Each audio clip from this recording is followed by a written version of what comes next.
In 2018, the Supreme Court split its vote on Washington versus U.S., leading to a lower court's decision being upheld. This little-known case, so obscure but not even high school A-push teachers know about it, would have drastic implications for the state of Washington.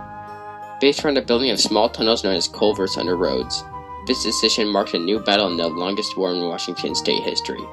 This decision also had huge implications for the future of the entire Washington state transportation system and the ecosystem of the Pacific Northwest. But first, before one can understand the implications of this decision, we must learn the history. The history starts in 1853 as a new governor is assigned to Washington Territory. President Franklin Pierce makes Isaac Stevens, a strong believer of manifest destiny, the first governor of Washington Territory.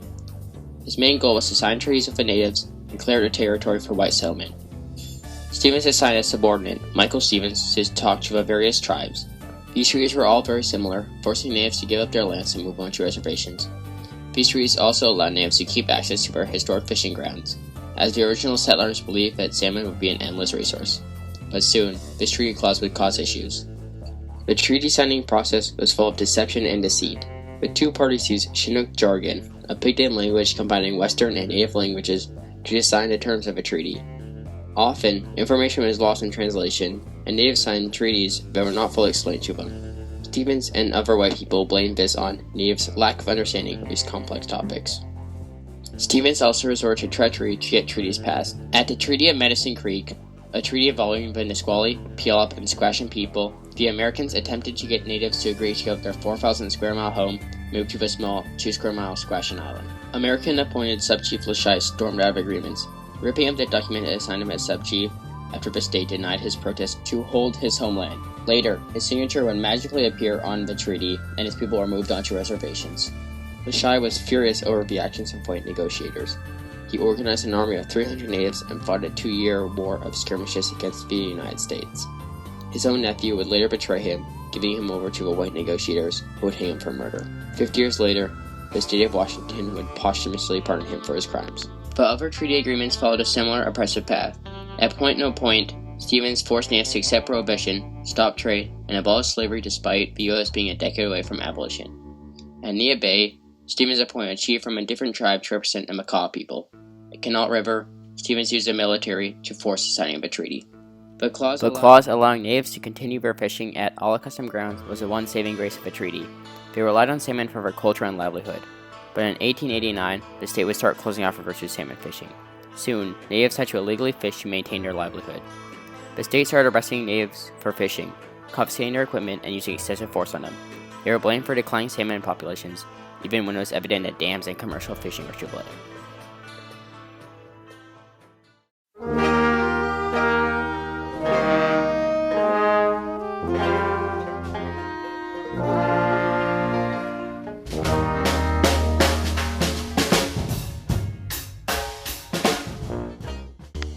In the 60s, energized by the civil rights spirit of the time, natives began protesting arrests. Based around the Nisqually River, fishing protests occurred where natives fished at illegal rivers. The center of the protest was Frank's Landing, home of a hard veteran of the conflict, Billy Frank Jr. The protests attracted lots of attention, bringing celebrities such as Marlon Brando. Violence erupted, as at protests along the Puyallup, armored Tacoma police beat and shot at protesters. The U.S. government would take note of this out-of-hand crisis and took the state to court. They cited the 1850s treaties to support the Native American right, but it was not all good for the natives. District Court Judge Hugo Bolt, a hardcore conservative and sport fisherman with no Indian law history, was assigned to the case. The trial became a huge confrontation between the two forces. Outside the courthouse, effigies were burnt, picketers picketed. Inside, both sides argued over a meaning of the right of taking fish at usual and accustomed grounds and stations is forever secured to said Indians in common with all citizens of the territory. In February of 1974, Bolt released his decision. To the surprise of everyone, he sided with the natives. Not only did he side with the natives, he gave them 50% of the harvest and made them co-managers of a state salmon resource. This landmark case shifted the courts to support the rights of the long-oppressed natives. A later case, Washington versus Fishing Vessel, made the states responsible to provide enough salmon for a moderate living to the tribes, in such a way that 50% was the bare minimum of the harvest they were given. This brings us to the modern case. Salmon decline has been traced to culverts, small tunnels that move streams under roads. This causes issues for salmon, as culverts are often blocked or too steep for them to navigate. Salmon require the ability to move up streams to estuaries to lay eggs, thus these tunnels cause major issues for salmon populations. These culverts are all over Washington state. They block off countless streams and lakes from salmon. Thornton Creek has 2 culverts, blocking off 88% of salmon. Leon Creek and McAllen Creek in Lake Forest Park are also cut off, only allowing 11% of salmon into Lake Bellinger.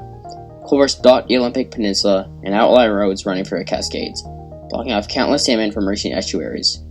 These all violate treaties as they hurt salmon populations. Again, the state was taken to court by the federal government for treaty violations. After a hearing in the Western District Washington Court, the case was appealed to the Ninth Circuit Court of Appeals.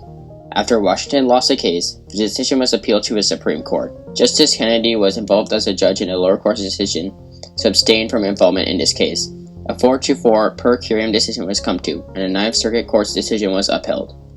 In court, Washington attorney Noah Purcell argued that the state was expected to keep unreasonably high levels of salmon, despite numerous factors causing decline in salmon populations.